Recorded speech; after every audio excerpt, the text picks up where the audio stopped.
Assalamualaikum warahmatullahi wabarakatuh. Perkenalkan, nama saya Faiz Ali Musyafa, NIM 12292220031, Prodi Ekonomi Syariah, kelas 4A. Nah, pada kesempatan kali ini saya akan berbicara sedikit dengan topik ekonomi internasional mengenai resesi global untuk menjalankan tugas akhir saya pada mata kuliah ekonomi internasional.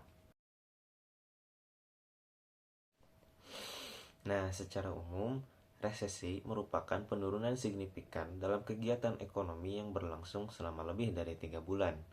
Suatu keadaan disebut sebagai resesi jika memenuhi beberapa syarat, termasuk diantaranya adalah penurunan ekonomi secara signifikan selama 2 kuartal atau lebih. Namun, definisi resesi dalam skala nasional tidak bisa hanya berdasarkan pada penurunan PDB dan produk industri. Lebih jelasnya, resesi merupakan penurunan dalam kegiatan ekonomi yang semakin merosot. Ketika penurunan belanja menyebabkan pengurangan dalam produksi dan dengan demikian pekerjaan, memicu hilangnya pendapatan yang menyebar di seluruh negeri dan dari satu industri ke industri lainnya, mengganggu penjualan, dan pada akhirnya kembali ke dalam penurunan produksi lagi. Nah, lalu apa saja sih faktor yang dapat memicu terjadinya resesi ekonomi ini secara global? Nah, teman-teman perlu diketahui ada beberapa faktor yang menjadi sebab yang memicu resesi ekonomi global yang saat ini terjadi. Yang pertama yaitu ada pandemi COVID-19.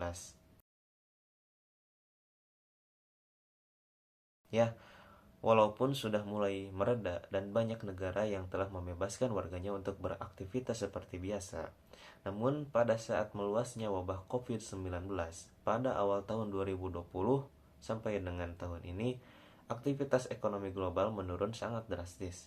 Setiap negara lebih fokus untuk menangani COVID-19 dan menetapkan pembatasan aktivitas, termasuk aktivitas ekonomi tentunya, yang mana akibatnya pertumbuhan ekonomi secara global pun mengalami kontraksi. Pada saat yang sama, banyak negara yang melakukan proteksi atas hasil pangan untuk mengantisipasi wabah COVID-19 ini yang berkepanjangan dan berakibat pada meningkatnya harga pangan karena kurangnya suplai.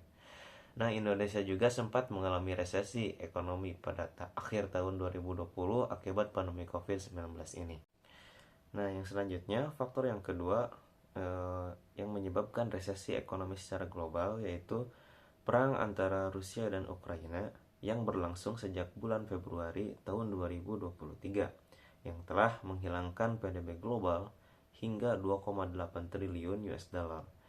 Nah, perang antara Rusia dan Ukraina ini mengganggu rantai pasok global sehingga menimbulkan krisis terutama di sektor pangan dan energi yang pada akhirnya mengakselerasi laju inflasi.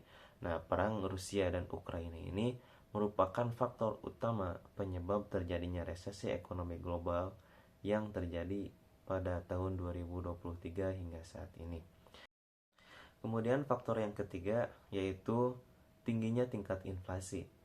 Dalam laporan World Economic Outlook edisi Oktober 2022, International Monetary Fund atau IMF memproyeksikan laju inflasi global mencapai 8,8% pada tahun 2022 dan akan menurun pada tahun 2023 yaitu menjadi 6,5%. Inflasi Indonesia menurut Bank Indonesia sendiri diproyeksikan menurun dan kembali ke dalam sasaran 3,0 kurang lebih 1% pada tahun 2023 dan 2,5 kurang lebih 1% pada tahun 2024.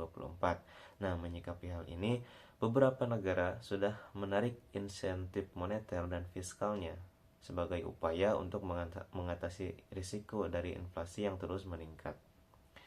Nah, dari beberapa faktor pemicu di atas, resesi ekonomi dapat mengakibatkan penurunan secara simultan pada seluruh aktivitas ekonomi seperti lapangan kerja, investasi, dan keuntungan perusahaan. Selain karena meningkatnya harga-harga secara tajam sehingga menyebabkan ekonomi menjadi stagnan atau dalam proses yang dikenal sebagai stagflasi, resesi ekonomi juga bisa terjadi karena turunnya harga-harga atau deflasi. Perlambatan ekonomi akan membuat sektorial menahan kapasitas produksinya, sehingga pemutusan hubungan kerja atau PHK akan sering terjadi, bahkan beberapa perusahaan mungkin menutup dan tidak lagi beroperasi. Lalu kinerja instrumen investasi akan mengalami penurunan, sehingga para investor cenderung menempatkan dananya pada bentuk investasi yang aman seperti reksadana dan obligasi. Selanjutnya, ekonomi yang semakin sulit pasti berdampak pada pelemahan daya beli masyarakat, karena mereka lebih selektif menggunakan uangnya dengan fokus pemenuhan kebutuhan terlebih dahulu. Dampak nyata bagi Indonesia akibat dari resesi global ekonomi ini yaitu penurunan pertumbuhan ekonomi yang dapat menyebabkan berkurangnya lapangan pekerjaan dan meningkatnya jumlah pengangguran di Indonesia. Lalu ada penurunan kegiatan ekspor. Permintaan global yang lesu akibat resesi dapat menyebabkan penurunan ekspor Indonesia, terutama produk manufaktur. Hal ini dapat berdampak pada sektor industri dan UMKM yang selalu berorientasi pada ekspor. Lalu ada penurunan di bidang investasi. Para investor global mungkin menjadi lebih berhati-hati dalam berinvestasi di negara-negara berkembang, termasuk di Indonesia. Nah, hal ini dapat menghambat pertumbuhan ekonomi dan pembangunan infrastruktur negara. Lalu selanjutnya ada pelemahan nilai tukar rupiah, yang mana nilai tukar rupiah berpotensi melemah terhadap mata uang asing akibat capital outflow. Nah, hal ini dapat meningkatkan inflasi impor dan membebani sektor usaha yang bergantung pada bahan baku impor. Nah, lalu bagaimana kesiapan negara Indonesia ini dalam menghadapi resesi ekonomi global saat ini? Nah, kondisi perekonomian Indonesia dinilai masih kuat untuk menghadapi gejolak ekonomi global yang mengarah pada resesi ekonomi. Potensi untuk bertahan menghadapi resiko terjadinya resesi ekonomi cukup besar karena ditopang oleh PDB yang masih positif serta tingkat inflasi yang relatif lebih rendah dibandingkan banyak negara lain. Lalu ancaman resesi ekonomi global terhadap Indonesia akan ditandai dengan permintaan ekspor produk jadi Indonesia seperti tekstil dan kerajinan menurun, terutama dari Amerika, Eropa, dan Tiongkok. Lalu penurunan harga beberapa komoditas, minyak mentah, minyak sawit mentah, dan logam dasar. Kenaikan suku bunga di negara-negara maju yang menyebabkan aliran modal mengalir ke luar negeri. Nah, ancaman akan terjadinya resesi ekonomi global ini perlu disikapi oleh pemerintah dengan melakukan langkah yang antisipasif untuk terus mendorong kinerja perekonomian nasional. Mungkin itu saja yang dapat saya sampaikan pada kesempatan kali ini. Kurang lebihnya mohon maaf. Ungdur maqala wala tangdur makila. Wabillahi taufiq wal hidayah. Wassalamualaikum warahmatullahi wabarakatuh.